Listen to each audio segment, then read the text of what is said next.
راديو إيرنا راديو إيرنا كاب كتما باريس محلالف بإرتوران غازت إنياتا زدالو نتا راديو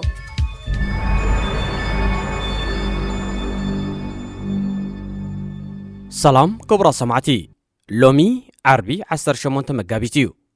كتكتاتلونا بخبرين عدمكو فلما زينا كسمعكم أرستاتنو فلويلو تشاينا أب قرن أفريقيا ناب هاجرات زوبا عدت يكايدالو أب دوب إثيوبيان دوب سودان حيل تاتسطان عطقاتن تتخيسم بورت سودان نعدت مكتل مرح سودان جنرال حمدان دغالو زقاوم حزباوي سلفي تقايدو هذه إذاعة إرنا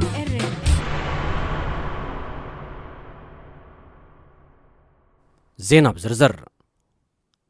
فليلو تشاينا أب قرن أفريقيا خوينو استمززه أمباسادر جوبينغ فلامي عدتو ناب هاجرات زوبا يكايدالو زاغيت تاب إرترا إثيوبيان جوبتن بتحي زلو أتي فليلوخ مس مرحتن بمرخاب هاجرو أب تصتا تعاتن لمعتن كتقبرو بزعبات تخل متحجاز بزمل كزتيو تفليلوخ مس مرحت الصومالين سودانن كزتي تثبيتالو أب قرن أفريقيا زلو وتهدراون قطباون ربحتات النعبيز مت زلو تشاينا نابتي زوبا نفلما أوانا فليلوخ تمززلا بفلاي أب مهنات تحت قرصن ساعتن جزيف وفرتات التكاي زلا تشاينا ربحتاتا أبتي مسك أي بحر زواسن زوبان محلاو كاب كلتاشن 17 حيزة أب جيبوتي قوامي والتهدراو معسكر مسريتات ركب تشاينا بفلاي أب إثيوبيان جيبوتن ناي بليونات دولارات وفري كم زلوا يفلت نإثيوبيان سودانن أب زواسن كل الجامبيلا بستخايد جيتشت أب سبب نبرتن قدات كم زوردة تحبيرو اتجيتشت عطوقات دوب سودان بعسرت حموشت مقابيت دوب إثيوبيا سجيروم ناب كل الجامبيلا مساتو مسحيل تاتناي تخلل كم زتخايد بوجن إثيوبيا تجليزو بتجيتشت أب سبب زبط حقودات بزرزر كوانت زي تجلته زي عمد كاب جمرات حيزو بتمساسال جيتشت بوحدو 10 سبات كم زتقتلون شمون تهتصانا دما كم زتجاوين وهابي قال كل الجامبيلا نمعكنا زينا حبيرو بمسرت نايتي كل الحبريتا بسنك تجيتشت لعلي 10,000 سبات كم من بابروم كفنا قولن كلو أستات 300 كبت دما تزميتن أب دوب إثيوبيان دوب سودانن أب منغو زركبو استفلالو قبيلاتات بقداي مقهاجه زمتا كبتن كالق قبيلاو مسحاباتن تدغاغام اوان ግጭታት ይውላዩ ምክትል ሉዓላዊ ቤት ምክሪ ሱዳን ጀነራል ሐምዳን ዳጋሎ ዝመርሖ ዑደት ናብ ፖርት ሱዳን ህዝባዊ ተቃውሞ ገጢሞ እቲ ጀነራል ብ15 መጋቢት ናብ ፖርት ሱዳን ኣብ ዝበፅሐሉ ህዝቢ እታ ከተማ ጎደናታት ብምዕፃውን ጎማታት መኪና ብምቅፃልን አንጻሩ ተቃውሞ ኣካይዱ ብፍላይ ተምሃሮ ዩኒቨርሲቲ ኣብ ዘካየድዎ ኣድማ ኣብ ሓደ ክፋል ቀፅርቲ ዩኒቨርሲቲ ባርዕ ከም ዝተረኣየ ሬድዮ ዳባንጋ ሓቢራ ህዝቢ ፖርት ሱዳን አንጻር ዑደ ጀነራል ሐምዲቲ ሰልፊ ዘካየደ ሉዓላዊ ቤት ምክሪ ሱዳን ንገለ ክፋል ወደብ ሱዳን ናብ ሕቡራት ኢማራት ዓረብ ብክራይ ከሰጋግሮይ ተባሂሉ ኣብ ዝንገረሉ ዘሎ እዋን እዩ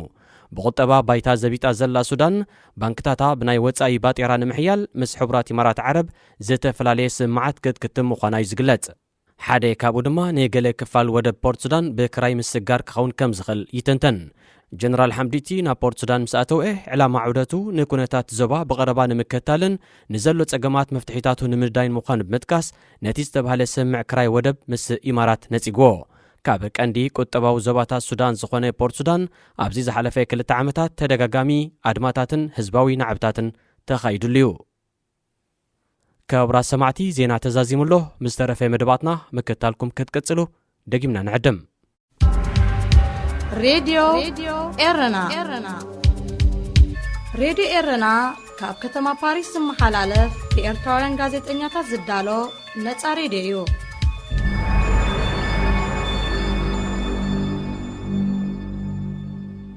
علال مسنقوس عركي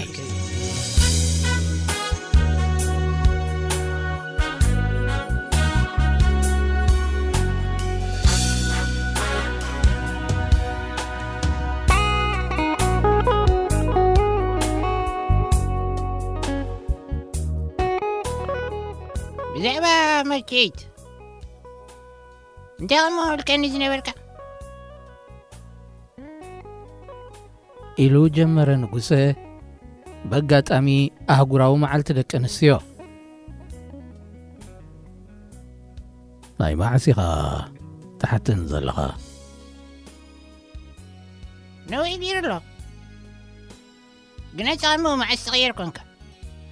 كمالك قتلو حج غير معلتي دك انسيو تأمنلو ديخا ዝብል ሕቶ ድማ ኣቕረበለይ ነዊሕ ይገብር ሓደ እዋን ምስ ንጉሰ ንመዓልቲ ደቂ ኣንስትዮ ልዒልና ተኻቲዕና ነርና ነታ መዓልቲ መብዓላ ኣብ ማዕርነት ደቂ ኣንስትዮ ወላ ሓንቲ ኣበርክቶ የብሉን ዝብል ነጥቢ ሒዘ ተኻቲዐዮ መቸም ክትዕን ተተላዒሉ ክልቲኻ ተኻታዕቲ ናብ ጠርዝቲ ዝሓስካዮ ሸነኽ ክትዒኻ ትምጠጥ ከምኡ ኮይኑ ድማ ኣነ ማርች 8 ትበሃል ዕለት ክትርሳዕ ኣለዋ ክብል ከለኹ ንጉሰ ብወገኑ ሳላ ማርች 8 ማዕርነት ደቂ ኣንስትዮ ተፈላጥነት ከም ዝረክብ ከረዳእኒ ፈቲኑ ኣይተረዳዳእናን ሕጂ እውን ክንረዳዳእ ኣይኮነን ዝዕድመኒ ዘሎ ቁሩብ ከደናግሮ ክፍትን መደብኩ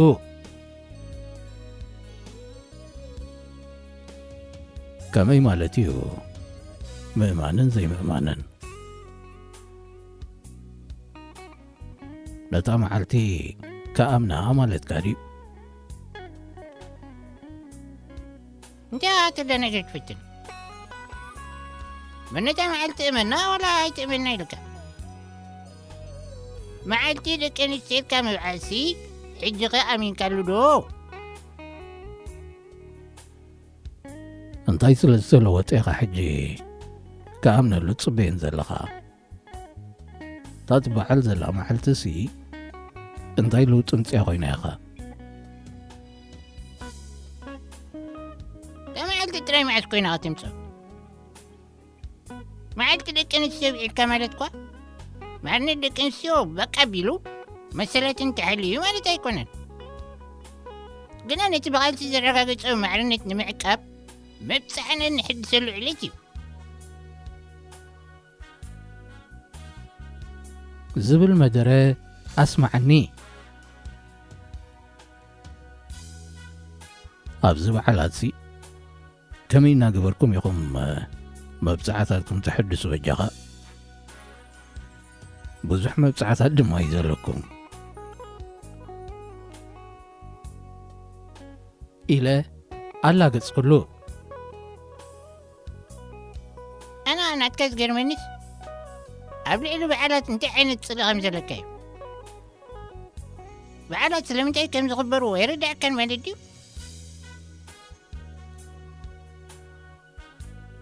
مبፅዓን ምሕዳስ እዩ ክትብል እንዳይጸናሕካን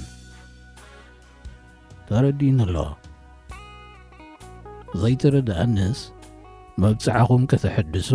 ዓመት ዝኣክል ትጽበዩን ድሕርታ መዓልቲ ትርስዕዎ ምዃንኩምን እዩ معجسي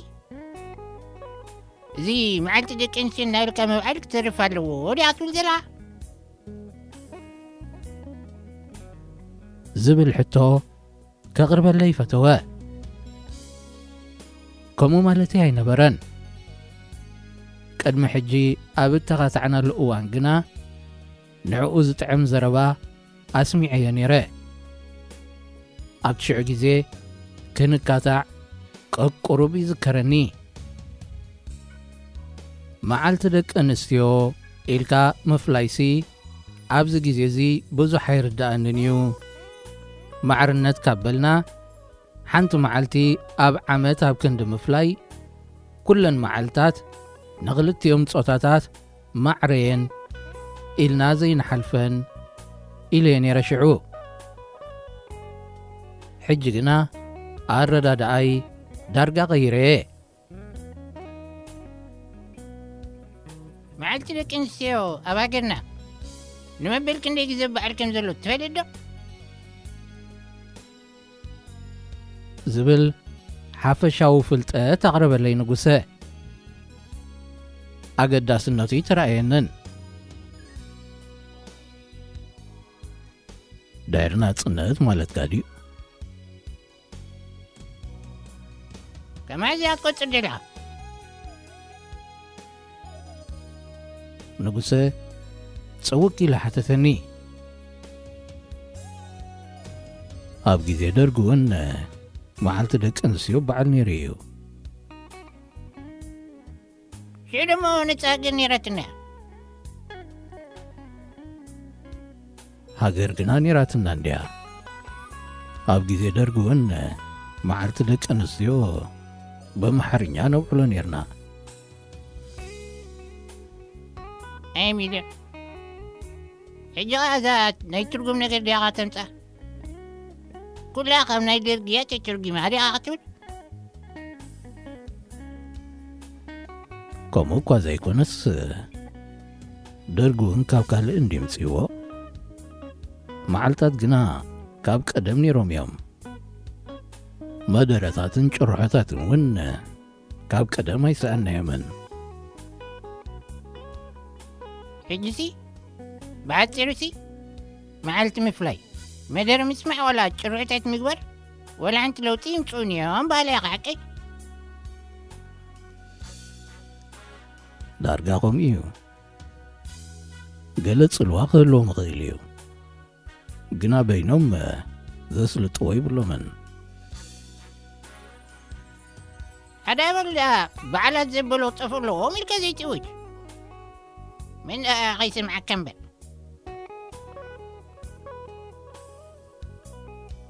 ኢሉ ሰሓቐ ንጉስ ዓርከይ ኣነ ግና ከምኡ ማለተይ ኣይነበረን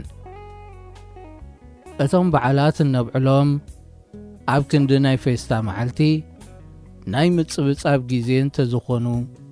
ምመረፅኩ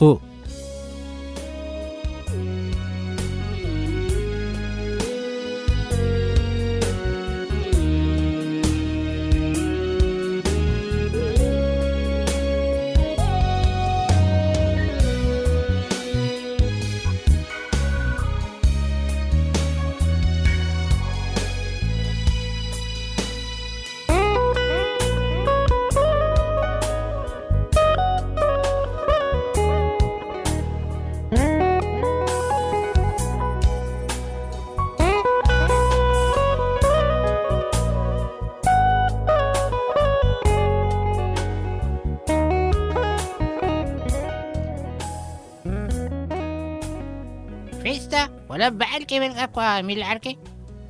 ደቂ ኣንስትዮ ሃገርና ማዕርነትን ብቐልፂ ነረጋግፀኖ ሓድሽ ዘረባ ኣይኮነን ኣቕሪቡለይ እንተኾነ እንታይ ይብል ከም ዘሎ ተረዲእዎ እንተኾይኑ ክፈልጥ ኢለ ከመይ ማለትካ እዩ ብቐልፂ ረጋጊፀኖ ክትብል ከለኻ ዝብል ሕቶ ኣቕረብ ኩሉ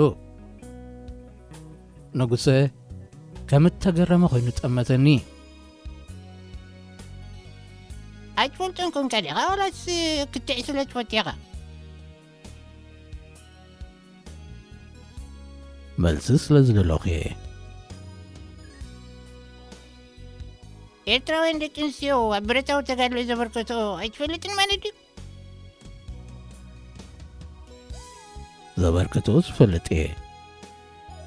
እቲ ማዕርነትን ብቓልሲ ረጋጊፀኖ እየን ዝበልካዮ እዩ ዘይተረዳእኒ ስማዕስከ እዚ ዳ ታሪክ ዝሰነዶ እኮ እዩ ደቂ ኣንስትዮ ተጋደልቲ ማዕረቶም ኣወዳት ይጎያ ይትኩሳ ይስከማ ይሰርሓ ይስዋ ነይረን ማዕርነተን ብግብሪአን ኣረጋጊፀኖ ሕጂ ተረዲእካ ዶ ኣይተረዳእንን ንሱ እውን ከመይ ገይሩ እተረድኦ መስለሎ ገረመኒ ንስኻ ኸ እንታይ ተረዲእካ ካብዚ ደቂ ኣንስትዮ ሃገርና ኣብ ገዛ ጥራይ ተዓፅየን ዝነብራ ዘይኮናስ ማዕረ ሰብት ከድምዓ ከም ዝኽእላ ርአን ዳ እንታይ ዝብል ኣለኻ ማዕርነተን ብግብሪ ከም ዘረጋገፀ ፅቡቅ ገይሩ ርዳእካ ሕማቓት እየን ስለ ዝተባህላ ድዩ መስለን ዘይሕለወለን እንታይ ዘረቡ ተስማዕና ኣለኻ أبي تراسي كلمتنا يقالت جزي من دك أنسيو معرتو ما ودات كقالت أخي لعني لحسب نيرو نساتين قنا معرم مغنن بقبر مسكيرنا እቲ ጉዳይ ግና ብዛዕባ ክእለ ደቂ ኣንስትዮ ዘይኮነስ መሰል ደቂ ኣንስትዮ ይሕሎ ኣሎ ድዩ እዩ عندنا كنت بجزي قالت زنبرة قونا يتبين يا تبعد له سلوى عبرة تسبك أقل لا يكونن ኣብ ግዜ ቃልስኸ መሰላትን ይሕለወለን ነይሩ ዲኻ ትብለን ዘለኻ ኣብ ግዜ ገድሊ ምእንቲ መሰላትን ተቓሊሰን ድየን እንታይ ምክላስ ኣድልዮን በግብሩ ኮይና ሪና ክእለትን ኢና ርየን ንጉሴ መሰልን ክሕሎኸ ተቓሊሰን ዶ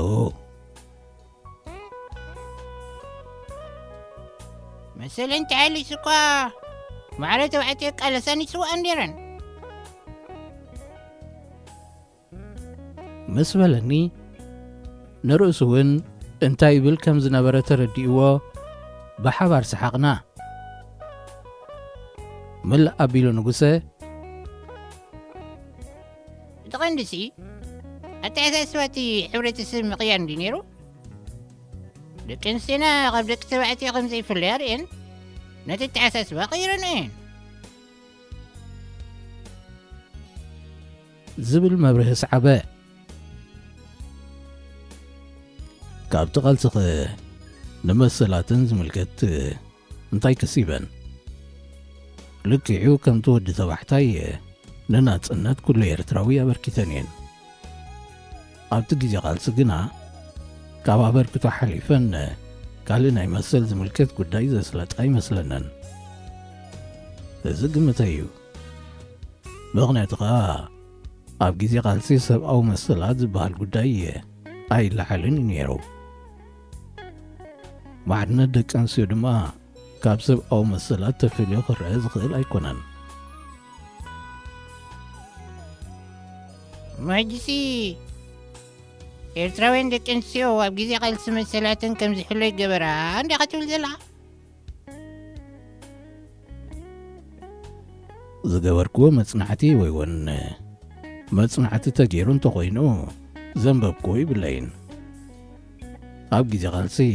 ነታ ሃገር ነፃ ምውፃእ ዝብል ዕላማ ጥራይ ይዕብልል ከም ዝነበረ ይዝንቶ ዴሞክራሲያዊ ሕቶ ይለዓል ኣይነበረን ብሓፈሽኡ ሰብ በኣእምሮ ወላ ብኣካል ይድከም ይሓይል መሰላቱ ክሕለወሉ እዩ ዘለዎ ደቂ ኣንስትዮ ሓያላት እየን ዋላ ድኹማት እየን ኣይኮነን ትሕቶ ኩሉ ዜጋ ምስ ኩነታቱ ዝዛመድ ኩነታት ክጠዓዓምሉን